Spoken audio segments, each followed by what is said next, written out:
So, magandang araw, May mill tank tayo na wheeling inverter na gagawin, So, ito yung model niya, MMA 305. So, yan yung itsura ng welding. So, ang history ng welding nito, no power, So, bababa ko lang yung welding, tapos kunin lang natin yung board. So, bali ito na yung board ni mill tank, So, compact lang, maliit lang yung board, So, ang output na ginamit, dalawa lang din. Tapos tigi isang IGBT. Yan, IGBT dyan, IGBT din doon. Tsaka diode na yung andito, bridge type diode. So, ang sinabi ko sa customer nito, malamang sira yung sira yung power IC natin nito. So, nung tiningnan ko pala to, ginalaw na pala nila, pinalitan na pala nila yan. Pinalitan na ng IC. Kaya nung sinabi ko na ito ang sira, sabi niya pinalitan na daw nila. So, tapos nagbigay siya sa akin ng isang IC din, ganyan din, ito rin. Tapos nung tinanong ko kung saan binili, ang sagot naman sa Shopee. Ang dami na tayong naloko ni Shopee dito pagka pyesa-pyesa ang bibili natin. Pero titingnan ko pa rin yung welding na to kung ito lang ba yung sira o malamang nasira rin yung IGBT natin. Pero i-check ko pa to eh. Pero sigurado na ako dito. Problema talaga pagka sa online mo binili yung pyesa eh. Mas maganda dun sa mga tech na kagaya ko, kung may mga local electronic store kayo sa inyong lugar, buti kausapin nyo yung may-ari o sino bang nagkatiwala doon na order kayo ng ganitong pyesa. At sasabihin nyo lang magda-down, papayag ba sila na magda-down kayo? Kasi mas maganda kasi pagka ganun pagka sa online kasi kahit na maganda yung rating nila doon, tapos pagdating ng pyesa sa'yo, pag sinalpak mo doon sa welding machine, ayaw din gumana Tapos pag nag-comment ka ng negative, magagalit sa'yo yung nagbenta sa'yo. Minsan tatawagan ka pa. Sa akin, nangyari sa akin, tinawagan pa ako Bakit ko daw nag-rating ng negative sa kanila Minura ko pa nga yung tindahan na yan Sa laki ba naman ng halaga na binili ko sa tindahan na yun Hindi naman pinulot ko yung pera, pinaghirapan din yung pera natin dun pinagbili ng sa online. Kaya ako, hindi na ako nagbibili dyan sa nadala na ako kay Shopee at saka kay Lazada Pero may mga ibang legit naman, kaso nga lang hindi tayo pinalad na ganun. So, tingnan natin pa bahin yung video 300 amperes pa yung nilagay ng welding Dalawa lang din yung diode na ginamit. Ang tansya ko lang dito sa ginamit, it's either 60 or 80. So dalawa lang yan. Kung 60 yan, so 120. Kung 80 naman, so 160.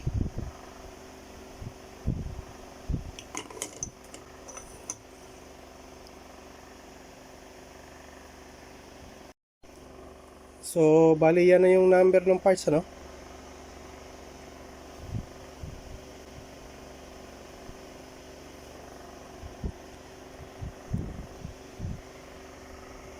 So, tanggalin lang natin yan. Tsaka, tanggalin din natin yung transformer para maisa na natin yung mag-testing tayo ng signal ng PWM. At saka itong itong dalawang IGBT para matingnan natin yung signal na papunta rito kung maayos ba, no?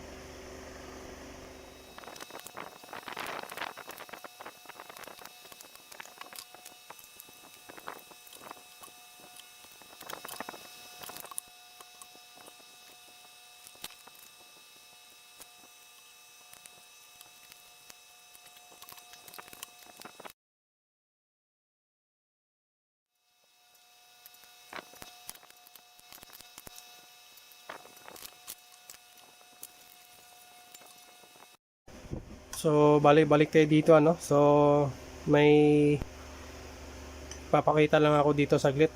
Although, madami na akong video na nagtuturo kung paano i-test to, ano? Tsaka sa case na to ngayon, papalitan ko kasi nga may nakita akong hindi maganda, no? So, ito yung ano natin. So, ayan. Ulit, ano, yung tester natin nakaset ng pinakamataas na 100K. So, kung tester nyo is may mataas pa rito, 10K, yung may 9 volts, okay na rin yon. Dito sa akin, ano lang, 100K lang. Pero hindi ito yung tester na pang MOSFET. So, ito yung isa. So, trigger natin ulit yung gate na positive. So, ayan, dapat yung source at saka drain natin magti-trigger na to. So, pansinin nyo yung palo nung ito yan, medyo maganda yung palo, medyo low resistance yung ano tapos pag pinatay natin yan, nakita kang pumitig ganon, di okay lang din. Tapos dito tayo sa isa, dito ako medyo hindi kampante. So trigger natin.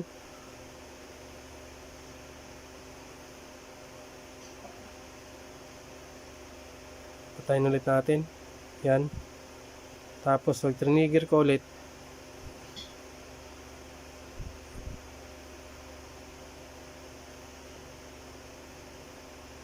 Pag trigger ko ulit yan, mahina yung ano, palo. Yan, no. Nawawala. Trigger ulit. Yan. Gumagalaw man kaso mahina.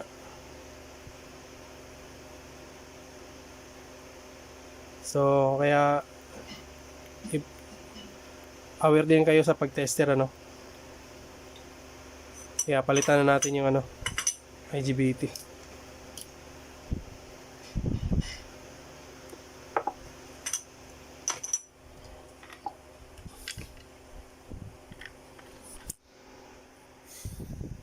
So, bali ngayon, ano, tester ulit tayo ng signal na dito.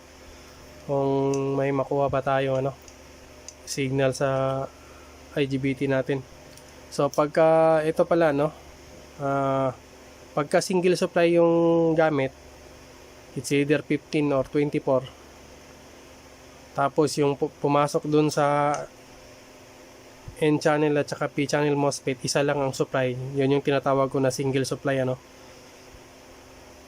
Pagka isa lang ang supply na pumasok dito, kahit na baliktarin mo yung tester dito, ganun pa rin ng masusukat mo. So ulit, set tayo ng 50 volts AC. So ayan, ano, so pakita natin. Sana wala tayong problema. So on ko yung welding. So ayan, ano. Tapos baliktarin natin.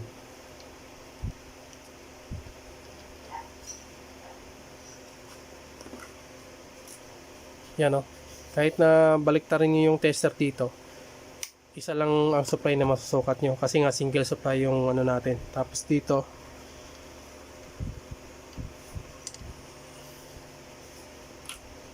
yan.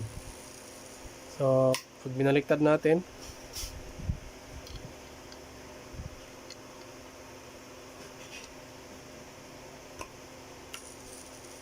yan, isa lang.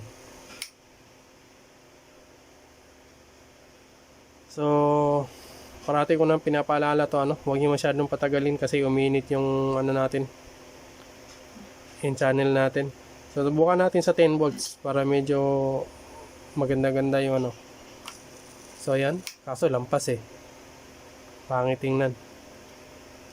Kahit nabaliktarin mo, lalampas pa rin kasi sobra sa 10 volts eh. 15 volts kasi yung 18 volts kasi yung supply dito eh. Yan oh. Kahit na dito, lalampas yung tester. Yan. Baliktarin natin. Lampas din oh. Kasi nakase tayo ng 10 volts. Dapat 50 lang para makita mo yung saktong voltahe na papunta rito ano. So yun lang. So at least okay yung PWM natin. So ano na lang. Palitan ko na lang yung IGBT at saka palitan ko yung power IC natin. So siguro tapos na, ano? Pero tingnan natin yung anong number ang ginamit dito. 60 ba o 80?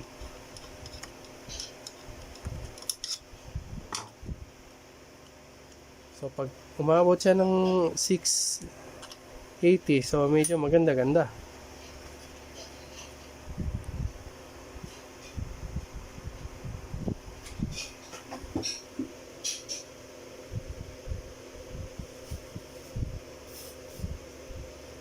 So ayan 60 lang. 60U02D. So 60 ampere lang yung ginamit na diode. So 60 dalawa, so 120 lang. Malayo sa katotohanan yung 305 amperes.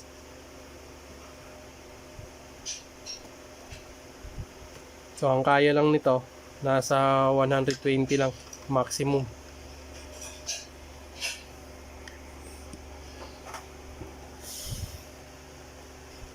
So di ko napapakita kung papalitan ko ng papalitan ko na lang ng IGBT, tapos papalitan ko rin yung IC dito. Tapos subukan na natin tong ion. So ayan naikabit na natin yung breaker. Kasi breaker yung ginamit na switch dito. So maganda naman. Kaso nga lang nag-double check ako dito sa power supply natin. Yung mga parts nito. So na-found out ko na itong isang resistor sira So kailangan ko munang mapalitan. So ito na yung pamalit natin dito, yan.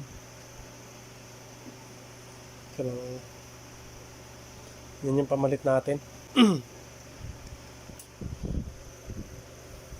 So palitan ko muna to, baka magka problema pa tayo pagka switch on natin to.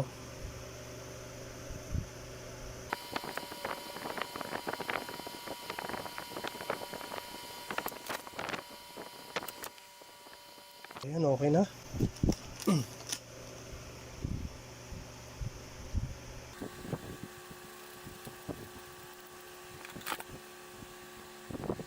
Ayan. So, bali nagpalit tayo nito. Yan, pinalitan natin yan. Tapos ito, pinalitan din natin to. Tapos yung dito, pumutok din yung nilagay kong SMD, kaya tapos naputol na rin yung dito pads dito, kaya ganyan na lang ang natin na resistor tapos nagpalit tayo ng IC. So ito pala yung diagram yan, yung mill tank. So yan, yung diagram. So yan. Kaya laking pasalamat natin dito.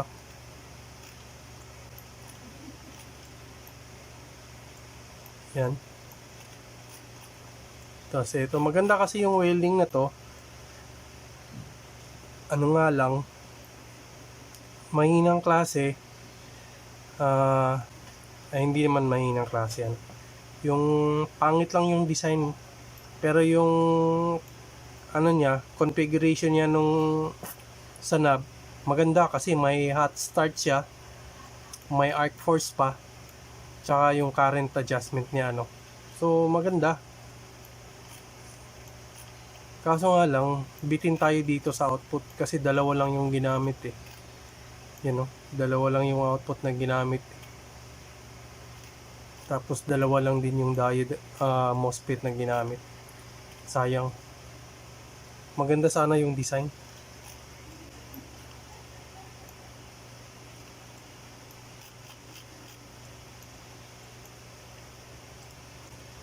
So balik tayo dito, ano.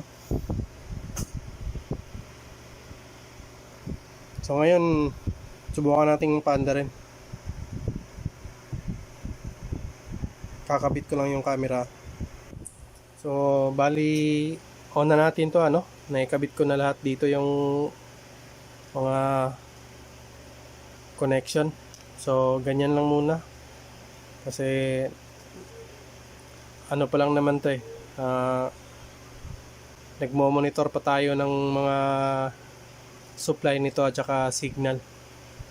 So pagka umilaw na to, ibig sabihin okay na yan. Tapos mag-testing tayo dito ng ano, voltage output sa MOSFET natin kung okay na ba, ano. Kasi nung nakaraan, gamit natin yung power supply workbench, so gumana naman. So bali ang gagamitin natin dito ngayon, iyon ang power IC niya, ano. So nakita nyo naman yung number, pinakita ko naman. So ngayon on na natin.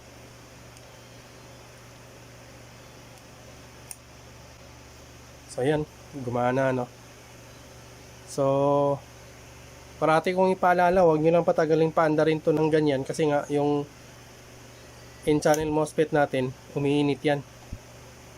So dito tayo mag-testing, ano. So pinatay ko muna, mamamatay yan.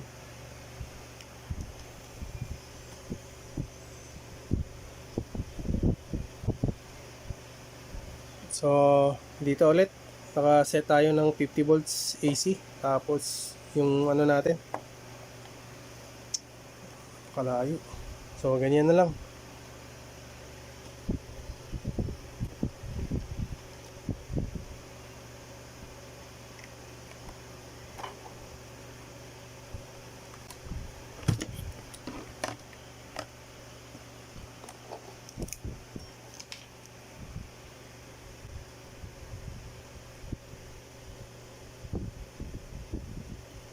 So tingnan niyo na lang yung tester, ano. Kasi ano eh, para bang wala na kasi tayong ano.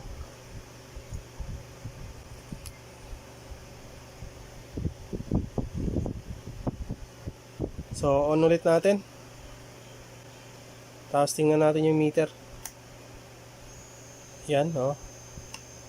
Mana na. Tapos dito. Yan. So bali okay na yan. So kulang na lang natin. Ilagay na lang yung bagong MOSFET na kinabit natin, ano. Okay. Kinabit natin. Bali maglalagay pala tayo ng bagong MOSFET. Saka ilagay na natin dito sa chassis yung board para maayos nating matest, ano.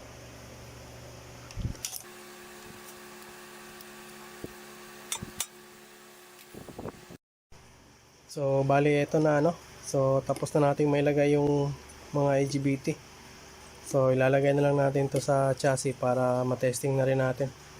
Saka malaman natin kung may output ba o wala. Tsaka meron pang ano, malaman din natin kung may problema ba o wala na. Hopefully wala na. So bali ngayon, ano, naikabit na natin sa chassis yung board. So pwede na nating i-testing paanda rin, ano, na nakakabit na yung mga IGBT, buo na lahat. So kailangan na lang natin yung output voltage dito kung meron ba. Tsaka pakita ko pala yung supply voltage natin.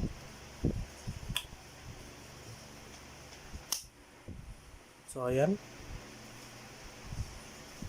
So 224 volts AC supply natin.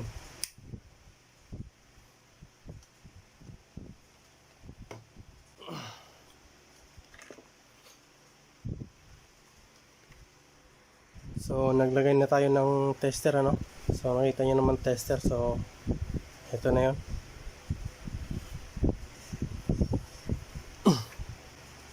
So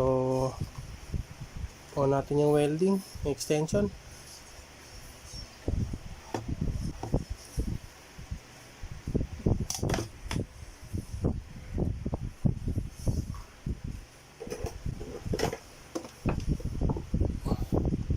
So ganyan lang. So on na natin. Ito naka-on na. So ito.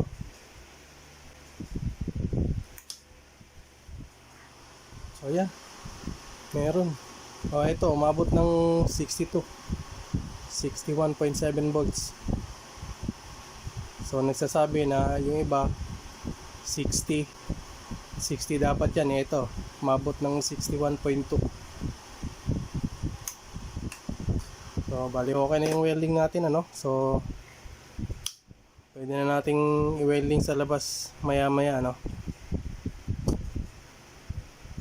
So kaya doon sa nagsasabi na 60 dapat yan, depende po yan dito sa maze winding transformer natin. Kung ilang turns dito, ganon din ang ilalabas niyan. So hindi lahat magiging 60. Depende yun sa number of turns dito yung ginamit. Kung ilan yun, so yun ang lalabas. So tsaka may napansin pa ako dito, yung arc force niya at saka yung hot start ayaw mag-function. So baka magka-problema tayo dun pagdating, ano. Pakita ko. So tingnan nyo na lang yung tester, no. So ito yung ano, arc force. Yan yung wire na to.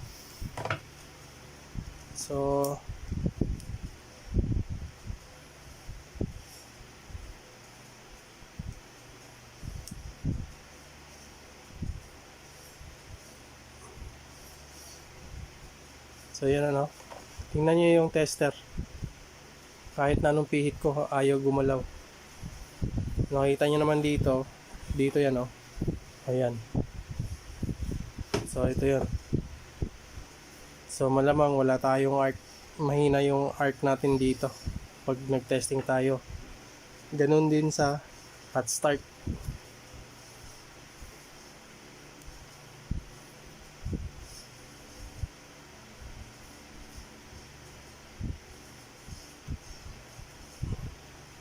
So tingnan niyo yung hot start, nandito yung hot start, yan. Ito. So pag pinihit natin yung knob, yan, oh. Wala tayong, hindi gumalaw yung tester, eh. So kailangan muna natin ayusin to. So tingnan natin dito sa digital. So yan. Tapos lagay natin dito sa meter. So yan, naka-auto yan. So dapat gagalaw yan pag pinihit natin. So wala, ayaw gumalaw, eh. So dito sa ano, yung sa current, subukan natin yung current.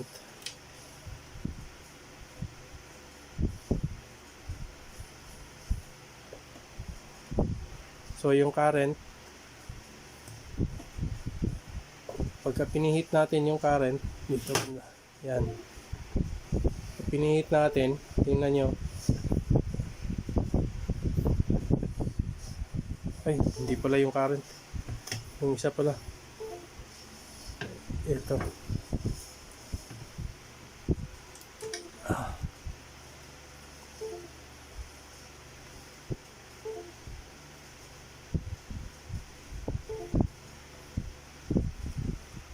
So yan, makita natin.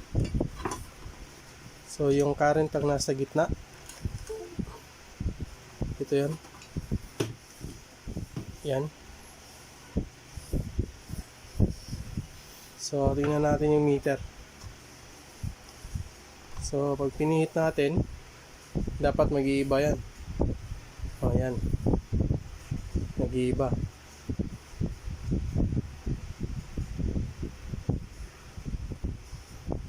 So, yung ano natin, yung arc force at saka hot start natin ayaw gumana.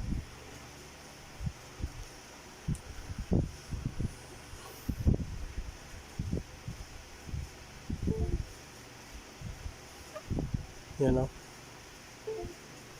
Ayaw gumana eh. So, palitan muna natin yung knob, yung potentiometer nito, ano. Saka na natin i-testing sa labas kasi ganun din eh, pag tinesting natin mahina din, wala rin tayong arc na makikita doon. So kaya palitan muna natin tong dalawa. Ito yung laman. Walang laman. Kahit sumin mo, yan, wala talaga. Yan o. Kahit dito, wala rin o.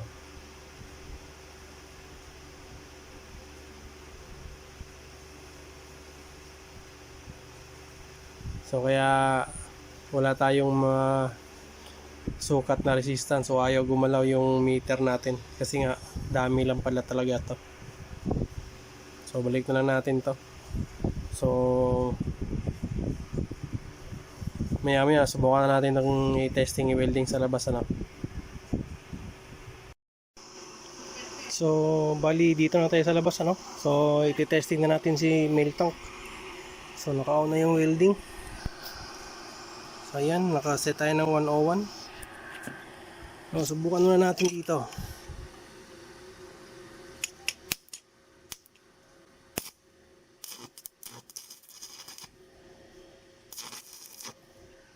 So taasan natin ng konti.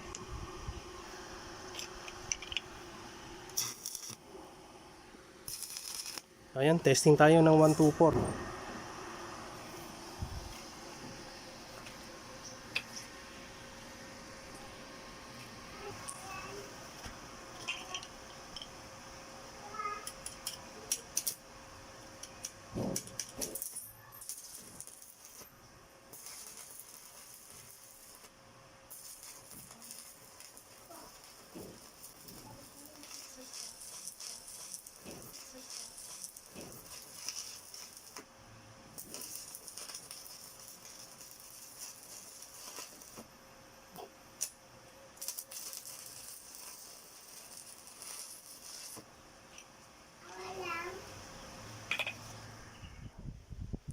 So balik dito tayo sa loob, ano. So andito na si mail tank. So na-assemble na natin. So pwede na natin ibigay ito kay customer. So ayan. So bali yung arc force at saka yung hot start, huwag nyo nang asahan yan kasi dami lang yan eh. Wala namang laman yan. So maganda sana yung design, kaso nga lang medyo may so huling test natin to para maibigay ko na kay customer. So ayan, on natin, tapos on natin dito. So ayan,